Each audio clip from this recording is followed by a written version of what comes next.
just took a Brightline train from Miami to Orlando, and today I'm going to be traveling from Orlando to Dallas on Spirit Airlines. And this time I'm going to be in their economy seat, and we'll see what it's like to travel in their economy seat with 28 inches of seat pitch and how it compares to Frontier Airlines. Let's get started.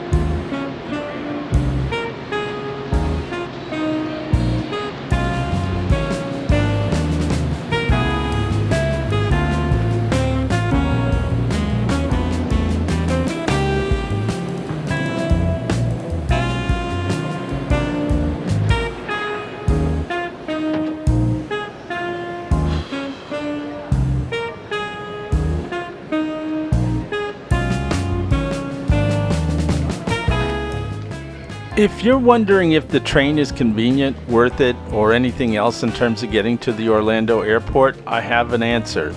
Yes, it is. In fact, I found it to be pretty good experience overall. Not just the train, but the train stations, and frankly, just the experience of navigating through these train stations. You board a short maybe 1.5 mile train to the Orlando airport. It runs very frequently and it's very quick. No problems here, easy to get on, easy to find, easy to get to the airport. One thing I don't want to miss is getting the terminal link.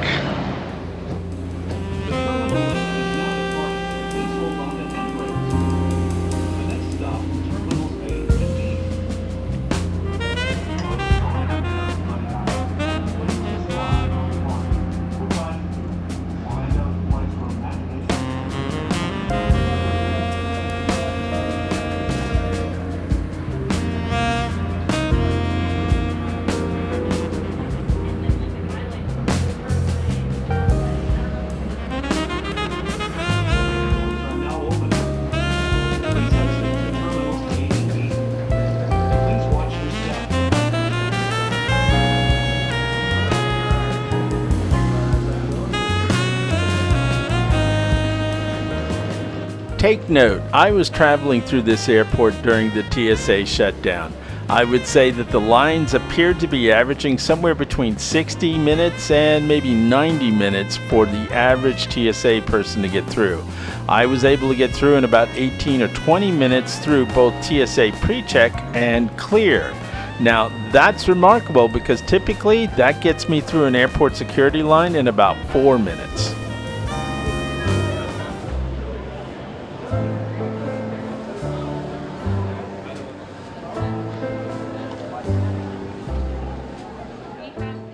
I am a Priority Pass member and I have my membership through a Chase Sapphire Reserve account. That means I can enter their clubs without extra charge. But I will tell you, on this trip, there were very few, if any, clubs actually open and available to me. They were all waitlisting people. I would say, I think in this airport, the wait list was close to, I think, about 70 minutes, and it took every bit of that. I had a longer layover, so I did go in and avail of myself of the facilities, but I'm finding more and more Priority Pass may not be of value.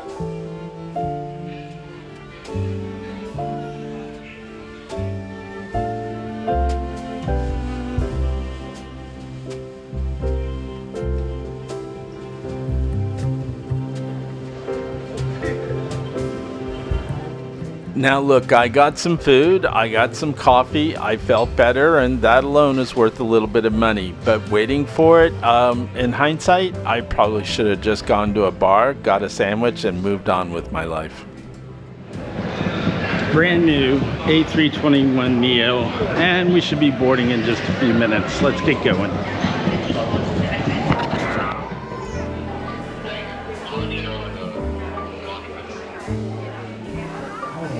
I can't find gate 6. Maybe it's the upside down 9.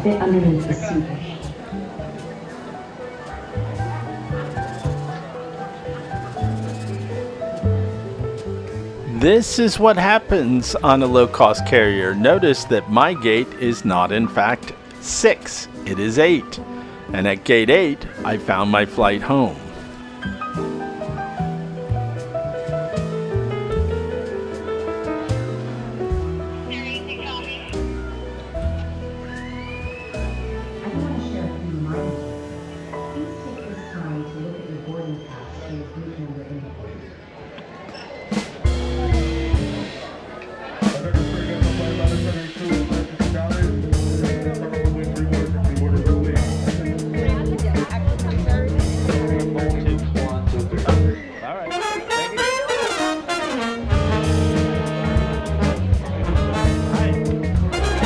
She sent me here. She sent you here?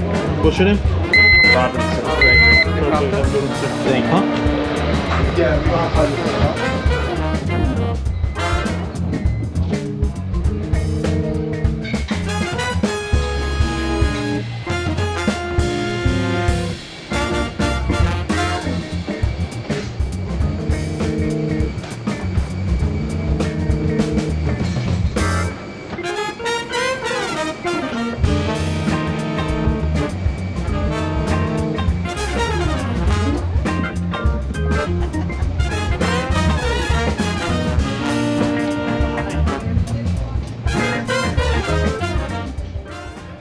The big front seat was noticeably improved on this aircraft. I didn't get to use it. My seat was seat 5F.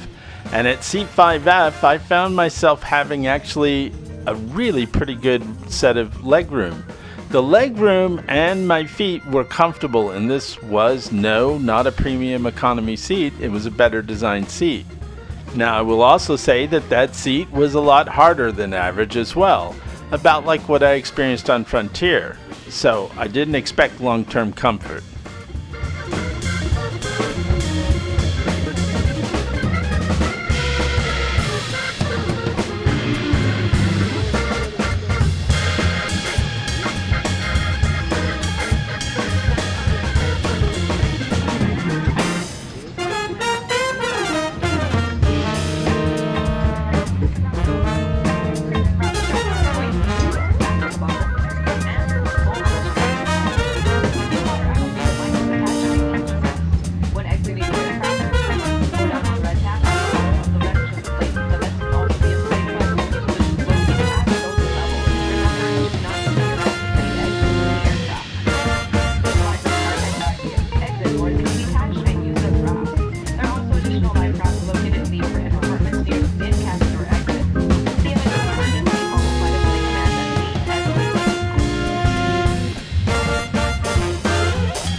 And here's the problem with the perfectly average seat on these ultra low cost carriers. They hurt, and pretty soon you start to feel it.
I can't get angry at children for the noise they make on an airplane.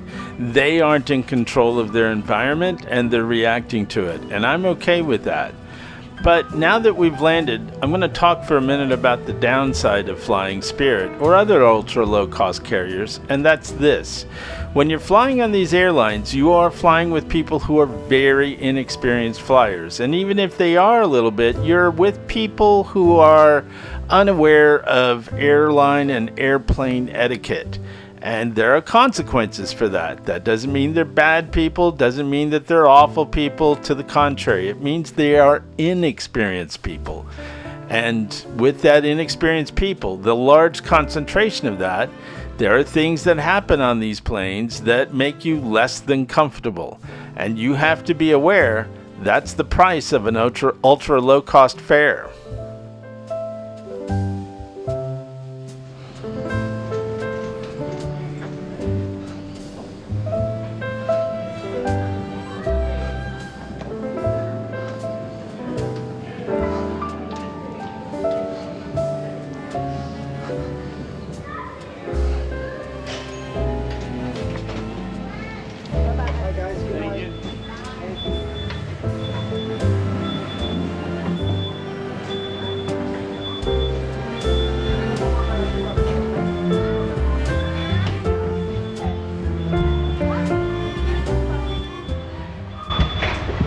Oh boy, do we have something to say.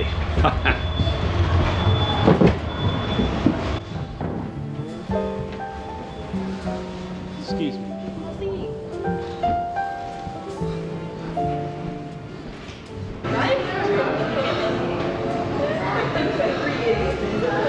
All right. If you're wondering, when did it become the stereotype?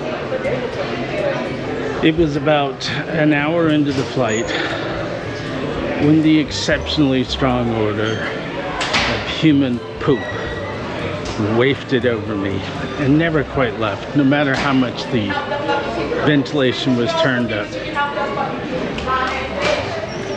The seat is probably slightly better than Frontier's economy seat, slightly.